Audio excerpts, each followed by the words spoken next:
आपने आज सुना होगा गाजियाबाद के मुरादनगर में एक शमशान स्थल पर कोई लेंटर एकदम से गिर पड़ा। नीचे जो लोग आए हुए थे, कोई वृद्ध व्यक्ति जिसकी डेथ हो गई थी, रामधन नाम के व्यक्ति, उनके परिवार के लोग और मित्रगण आदि आए हुए थे और वो उसके नीचे खड़े हुए थे।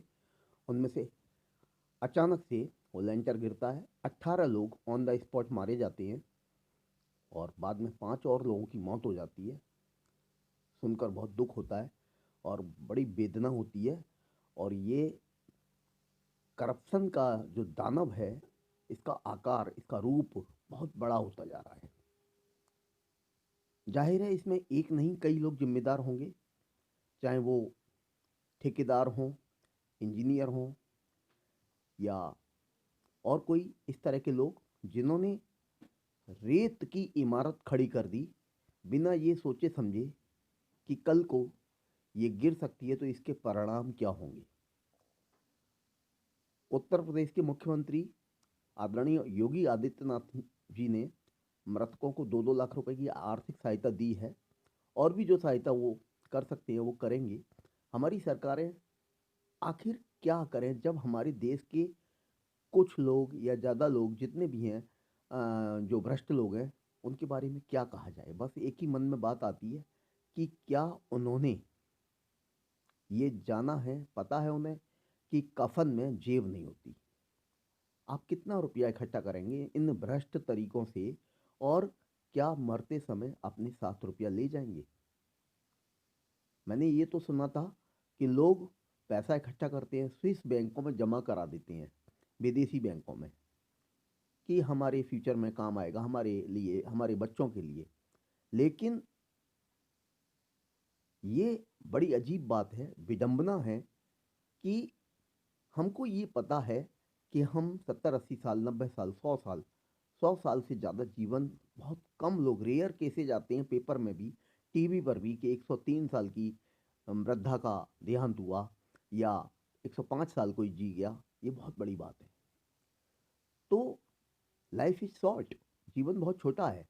और उस छोटे से जीवन में जब कुछ लोगों को सरकारी वेतन इतना अच्छा मिल रहा है और फिर भी वो अनर्गल तरीके से धन कमाने में लगे हैं, ये नहीं सोचते कि हम जो काम कर रहे हैं उस काम के पीछे क्या परिणाम हो सकते हैं। आने वाले कुछ ही समय में कोई ब्रिज बनाने में अगर आपने कोई घोटाला किया, कोई इमारत बनाने में अगर आपने सही मानकों का इस्तेमाल नहीं किया, तो क्या हो सकता है। कितने लोग मारे जा सकते हैं जिनकी कोई गलती नहीं है। ऐसे भ्रष्ट लोगों के खिलाफ आपराधिक कार्रवाई होनी चाहिए, क्रिमिनल केस बनाना चाहिए इनके अगेंस्ट और इन्हें लाइफ इम्प्रिजनमेंट देना चाहिए, आजीवन कारावास। They must be rotten in jail, ताउम्र जेल में सड़ते रहें, बेटर है उनके लिए। क्योंकि अगर ऐसे लोग फिर से अपने पदों पर आ जाएंगे तो ये लोग फिर से वही भ्रष्ट तरीके अपनाएंगे और फिर से कहीं कोई हादसे के जन्मदाता बनेंगे ऐसे लोग। इनकी जितनी निंदा की जाए कम है। इनकी निंदा करने के लिए शब्द ही नहीं है। क्या निंदा करें। इनकी मानसिकता इतनी विकृत हो चुकी है कि इनकी मानसिकता को अब किसी भी दवा से, किसी भी हॉस्पिटल के माध्यम से शायद इंप्रूव नहीं किया जा सकता। लोग कहीं भीड़ में खड़े हैं, ऊपर कोई लेंटर है, कोई छत है, कोई इमारत है, कोई पुल है, और वो कब भर भरा कर गिर पड़ेगा आपको नहीं मालूम। हमारी जान कितनी सस्ती हो गई है इन लोगों को बिल्कुल नहीं मालूम। कितना रेत मिलाओगे आप उसमें। भ्रष्टाचार की भी आ, एक अपराध करने की भी एक सीमा होती है, कानून भी बनाए जाते हैं। तो उस कानून में भी इतना देखा जाता है कि किस व्यक्ति ने किस हद दर्जे का नीच काम किया है।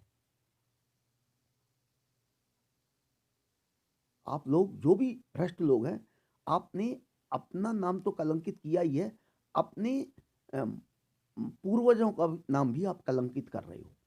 शायद उन्होंने कभी जन्म देते समय नहीं सोचा होगा कि आप लोग ऐसे काम करेंगे। हम लोगों का बच्चा जब आगे चलकर बड़ा होता है और कोई अच्छा काम करता है तो हम कहते हैं कि ये बच्चा बड़ा अच्छा हुआ, बड़ा अच्छा निकला, इस क्षेत्र में निकला, इसने ये किया, इसने वो किया। आज गांधी जी को हम याद करते हैं तो उनके कुछ त्याग, बलिदान, उनके सत्य, अहिंसा आदि के लिए याद करते हैं। भगत सिंह को आज बच्चा बच्चा याद करता है तो उनके सेक्रीफाइस के लिए करता है।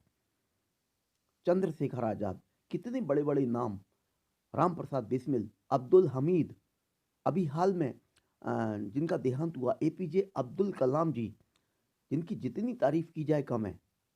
मजहब कोई सा भी हो, मजहब से मतलब नहीं है। यहाँ हर मजहब में, हर कौम में अच्छे लोग पैदा होते हैं, लेकिन इन भ्रष्ट लोगों का क्या मजहब है? इनका तो सिर्फ एक ही दीन और ईमान है कि पैसा कमाओ, बड़े आदमी बनो, ज्यादा से ज्यादा पैसा कमाओ। इनकी भूख पैसे की कब मिटेगी मालूम नहीं।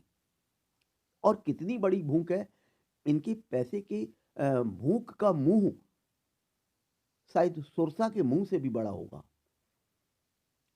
मैंने सुंदरकांड में थोड़ा पढ़ा है, सुरसा के बारे में जिक्र आया है, तो इन भ्रष्टाचारियों के मुंह का आकार सुरसा के मुंह से भी बड़ा होगा निश्चित।